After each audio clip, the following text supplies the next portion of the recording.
Maritime disputes in the East and South China Seas are a pressing matter for the United States, China, and much of the rest of the world. It is a region that is rich in natural resources, home to many of the world's most dynamic economies, and an important global trade route for energy supplies and other goods. It is also a region in which power politics are at play and defense budgets are rising rapidly. China claims roughly 90% of the total area of the South China Sea. This area includes the Paracels and Spratly Island chains, which both Vietnam and the Philippines lay claim to. In addition, the Philippines and China both lay claim to the Scarborough Shoal. Malaysia and Brunei also claim maritime territory in the South China Sea. 我们坚定捍卫国家主权、安全、领土完整，致力于通过友好谈判，和平解决同邻国的领土、领海、海洋权益争端。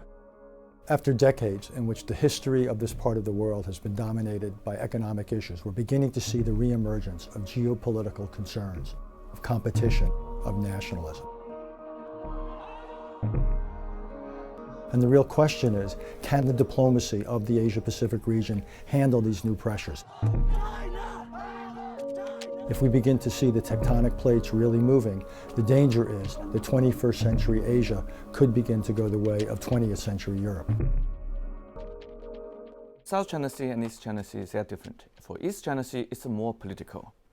China considers that we have been invaded by Japan and Japan stole our island. But for South China Sea, largely it's about economics, fishery, and seabed. It has something to do with China's sustainable development.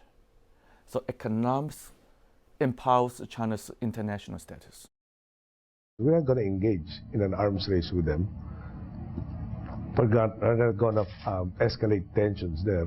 But we do have to protect our rights.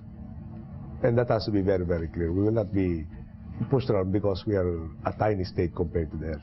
Japan is a very powerful country, and yet even it worries about China's rise. It is increasingly worried about Chinese willingness to solve some of these problems through diplomatic compromise.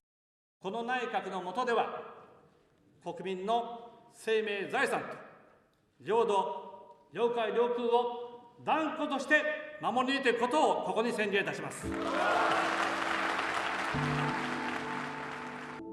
This escalatory path is very recent.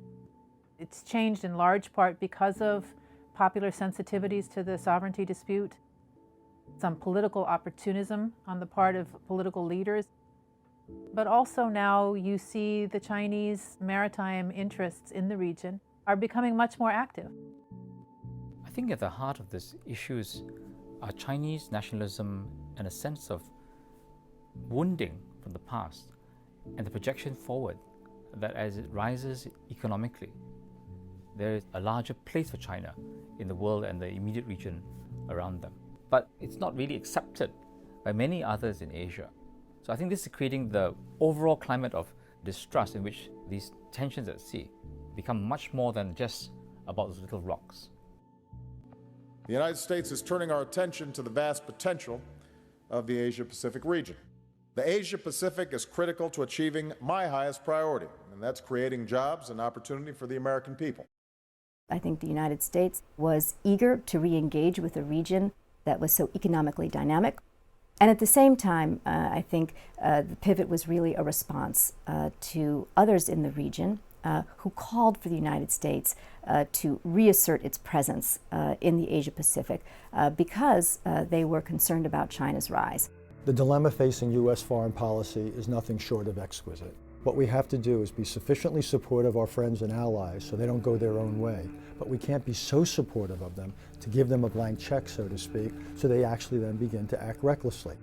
My greatest fear is that a small mishap is going to blow up into something much bigger because of the distrust, because of the lack of shared rules of the road and the inability to define the territorial boundaries. There are a number of preventive measures that have been discussed for a number of years.